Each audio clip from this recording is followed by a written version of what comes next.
주식 초보 주린이라면 꼭 알아야 할 경제 용어 모음집. 기준금리 받고 가상금리로 가. 기준금리의 신용도 등의 차이에 따라 달리 덧붙이는 금리를 가상금리라고 합니다. 예를 들어 은행이 대출금리를 결정할 때 고객의 신용 위험에 따라 조달금리에 추가하는 금리를 말하는데요. 한편 만기가 길어지면 추가로 가산되는 금리를 기간 가상금리라고 하는데요. 통상 신용도가 높으면 가산금리가 낮고 신용도가 낮으면 가산금리는 커집니다. 한편 채권 시장에서는 비교 대상이 되는 금융상품의 기준금리에 대비한 차이를 스프레드라고 합니다. 너 액면가가 좀 높다? 액면가의 한자 뜻풀이를 해보면 이마액, 낮면, 갑가로 말뜻 그대로 이마와 얼굴의 나이가 되겠습니다. 따라서 액면가가 높다, 낮다로 노안과 동안이라고 표현하기도 하는 거죠. 시장에서 쓰이는 일반적인 의미는 주식이나 채권에 표시되어 있는 가격을 말하는데요. 실제로 거래한 가격이 아닌 표면 가격을 말하는 것이며 대한민국 회계 기준으로 기본적인 자본금액을 표시할 때 액면금액으로 표시됩니다. 액면가는 분할과 병합으로 자본금의 증자, 감자 없이 주식수를 늘리거나 줄일 수 있습니다. 뉴욕 증권거래소 맛보기. 뉴욕 증권거래소, 영어로 더 뉴욕 스탁 익스체인지, 통칭은 NYSE, 뉴욕 월스트리트 11번가에 위치한 세계 최대의 증권거래소, 시가총액 규모 세계 1위로 상장사의 개수는 2,300개 정도입니다. 자본주의 세계를 대표하는 거래소이며 미국 기업뿐만 아니라 중국 알리바바, 이탈리아 페라리 등 세계의 다국적 기업들이 상장되어 있습니다. 여담으로 2021년 3월 10일자로 쿠팡이 상장되었으며 세계 증권거래소 시가총액으로 한국 거래소는 세계 13위이며 아시아에서는 사우디 증권거래소 다음으로 7위입니다. 레버리지가 뭐 레버리지? 레버리지. 이 레버리지라는 말은 지뢰라는 단어에서 파생된 말입니다. 혹시 지렛대로 지구를 들 수 있다며 당시 세상을 놀래켰던 아르키메데스를 기억하시나요? 그가 지렛대의 원리를 이용하면 적은 힘으로 큰 물체를 들어 올릴 수 있다고 했던 것처럼 부채를 이용해서 투자, 규모를 키우면 큰 수익을 올릴 수도 있답니다. 이런 의미에서 지뢰의 작용을 뜻한 레버리지가 금융에서는 부채 또는 차입을 의미합니다. 예를 들어 100억 원의 자기자본으로 10억 원의 순이익을 올렸다면 자기자본 이익률을 10%가 되지만 자기자본 10억 원에 타인자본 90억 원을 도입하여 10억 원의 순이익을 올리게 되면 자기자본 이익률은 100%가 되는 것처럼 말이죠. CPI와 PPI. 아주 정직하게 직역하여 소비자물가지수와 생산자물가지수라고 불립니다. 소비자물가지수는 쉽게 이야기해서 소비자의 구매력을 가늠하는 지수입니다. 좀 더 디테일하게는 소비자가 구입하는 상품이나 서비스의 가격 변동을 나타내는 지수라고 볼 수 있습니다. 소비자의 스탠스에 따라 상품과 서비스의 가격이 변동될 테니 당연한 얘기입니다.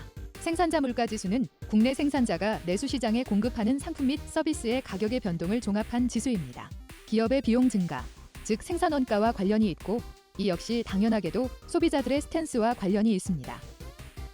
보합권은 무슨 권법인가요? 보합은 을 만족하여 화합한다는 뜻과 이 시세 따위의 변동이 없거나 미미함이라는 뜻이 있습니다.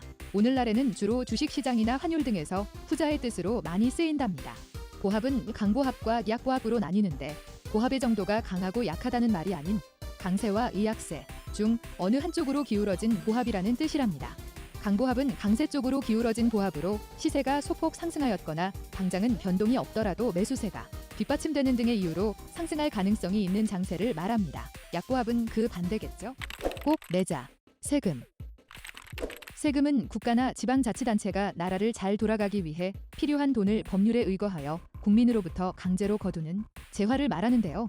순우리말로는 구실이라고도 한답니다. 뭔가 묘하게 제가 알고 있는 구실이라는 단어와 들어맞네요. 세금으로 이뤄낸 사업은 셀 수도 없이 너무나 많습니다. 장애인을 위한 시설과 고속도로 사업, 아파트와 학교, 댐, 가로등, 우주선을 보내는 일 등 우리 주변 수많은 것들이 국가 차원에서 복지와 발전을 위해 설립된 것들입니다. 이것들을 개인이 모두 한다는 것은 정말 어렵겠죠. 물론 일론 머스크 같은 짱짱 부자맨이 우주 사업에 엄청난 투자를 하며 과학 발전에 큰 이바지를 하고 있지만 우리가 살아가는데 꼭 필요한 식수 사업과 재난 대비 등과 같은 필수적인 사업을 일론 머스크가 모두 감당하기에는 역부족이죠. 그래서 일론 머스크도 세금을 낸답니다. 2021년 일론 머스크가 낸 세금이 현재 한화로 15조 원입니다. 축구장 50개는 지었겠군요. 잭슨홀 미팅. 잭슨홀 미팅은 1978년에 처음으로 시작했으며 미국 연방은행 캔자스시티 연은이 매년 8월 주요국 중앙은행 총재 및 경제 전문가들과 함께 와이오 민주의 휴양지인 잭슨홀에서 개최하는 경제정책 회의입니다. 열리는 해외 경제 현안에 따라 주제가 정해지며 주로 해당 주제에 대해 중앙은행이 어떻게 정책적으로 접근해야 하는지에 대한 논의가 이루어지기 때문에 세계의 통화정책 기조를 파악할 수 있다는 의미를 가지기도 합니다. 검은 금요일, 검은 월요일. 이번 잭슨홀 미팅에서 제롬 파월의 연설의 결과로 나스닥은 큰 폭의 하락을 맞이했습니다. 매스컴은 이를 검은 금요일이라 부르고 있는데요. 검은 금요일은 미국에서 전통적으로 연말 쇼핑 시즌인 11월 마지막 목요일 추수감사절 다음 날인 금요일을 지칭하는 용어로도 흔히 쓰입니다. 왜 헷갈리게 두 가지 의미를 가지고 있을까요? 사실 검은 금요일은 1987년 10월 미국 증권시장에서 주가가 대폭락했던 검은 월요일이 원조입니다. 우리나라가 이 용어를 차용하게 된 계기는 2004년 3월 12일 금요일 오전 대한민국 국회가 현직 대통령에 대한 탄핵을 헌정 사상 처음으로 가결한 후 당일 금융시장에 폭락을 가져온 날로 검은 금요일이라고 불렀기 때문입니다. 미증시 휴장 특집. 매일 한미지수를 정리하고 등재하다 보면 가끔 미증시가 휴장인 날이 있습니다. 뭐야 또 휴장이야? 싶지만 1년 중 미증시가 휴장인 날은 총 10일이고 대한민국은 14일입니다. 미증시는 1월 17일 마틴 루터 킹 데이에 휴장을 합니다.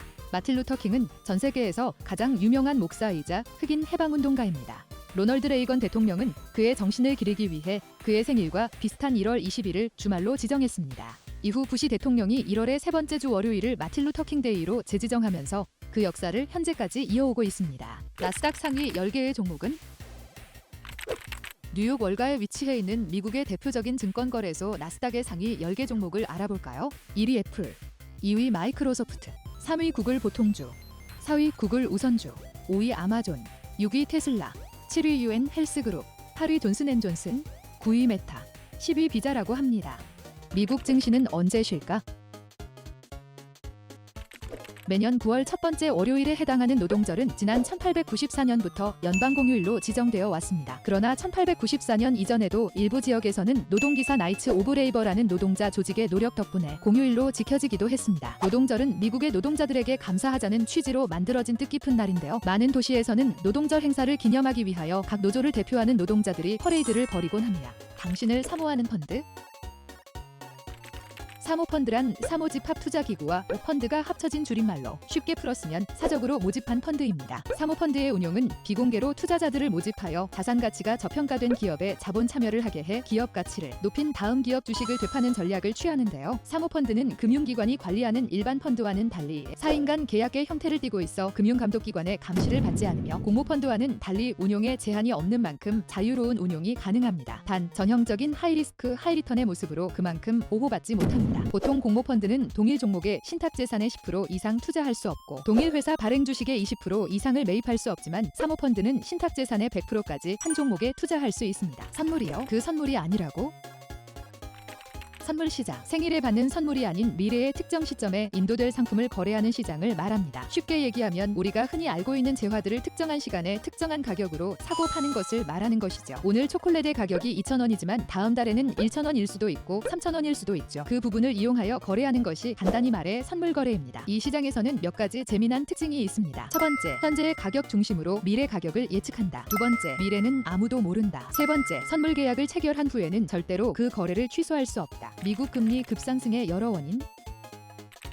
미국 금리 급상승에는 여러 가지 원인이 있지만 무엇보다도 미국 연준의 금리 인상 및 대차대 조표 축소를 통한 강한 긴축 의지가 확실해진 부분과 미국 이외의 국가에서도 기준금리를 인상하며 실질 금리가 플러스로 돌아선 부분은 미국 이외 국가로의 자금 이동을 가능하게 하며 미국 채권 금리를 상승시킨 이유가 되겠습니다. 또한 지난주에는 일본 중앙은행의 외환시장 개입이 미국 국채 매도를 가져왔다는 추측도 있었습니다. 즉 일본은 각국의 금리 인상에도 불구하고 기준금리를 마이너스 0.1% 수준을 유지하고 있는데 엔화 가치가 급락하면서 24년 만에 외환시장에 개입하며 미국 국채를 매도하고 엔화를 매수했다는 시장이 추측이 있었습니다. 영국의 통화, 파운드 스털링.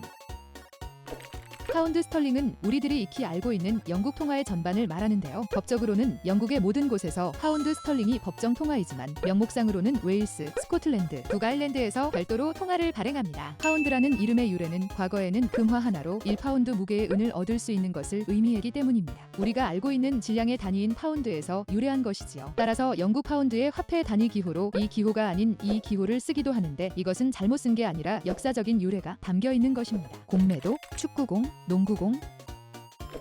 공매도는 영어로 쇼셀링이라고 하는 투자 기법입니다. 공매도의 공은 빌공을 쓰며 말 그대로 없는 것을 판다는 말입니다. 일반적인 금융상품의 거래 방법은 물건을 산 다음에 파는 방법인데요. 공매도의 경우는 팔고 사는 방법입니다. 팔려면 돈이 있어야 하지 않냐고요? 그건 빌리면 됩니다. A에게 1만 원짜리 주식 10개를 빌려서 팔면 저에게 10만 원이 생깁니다. 이 주식이 다음날 1,000원이 되고 저는 빌린 주식 10개를 A에게 갚습니다. 이로써 저는 9만 원의 이득을 보게 되었죠. 공매도는 많은 금융시장에 존재하며 하락장의 빛을 발휘할 수 있는 몇 안 되는 투자 기법 중 하나이지만 빌림, 재화를 갚기 전까지는 그 재화의 가치를 음수만큼 보유하기 때문에 이론상 기대 손실은 무한대라고 볼 수 있습니다. S&P 500 너 뭐냐?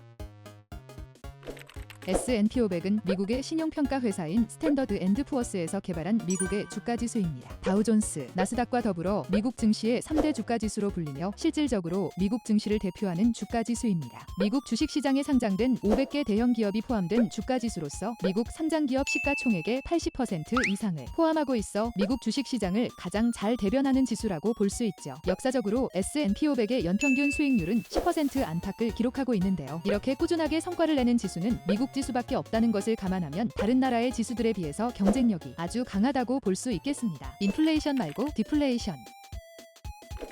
인플레이션은 화폐 가치가 하락하면서 물가가 지속적으로 상승하는 현상을 말합니다. 그 반대는 화폐 가치가 상승하면서 물가가 떨어지는 현상, 바로 디플레이션입니다. 디플레이션의 원인으로는 생산물의 과잉 공급부터 과도한 긴축 정책, 생산성 향상 등등의 이유가 있지만 유통되는 통화의 양이 재화 및 서비스의 양보다 적기 때문인 이유가 가장 큽니다. 뿌린 돈이 생각보다 많으면 돈의 가치가 하락하면서 물가가 높아지고 뿌린 돈이 생각보다 적으면 돈의 가치가 상승하면서 물가가 낮아지는 간단한 원리인데요. 언뜻 보면 디플레이션이 좋아 보이지만 물가가 낮아지면서 실질 금리가 높아지고 이로 인하여 총 수요의 감소, 고용 및 생산 감소, 경제 활동 위축 등의 악순환 가능성도 열려 있습니다. 이상 미래에셋 생명의 주파수였습니다. 감사합니다.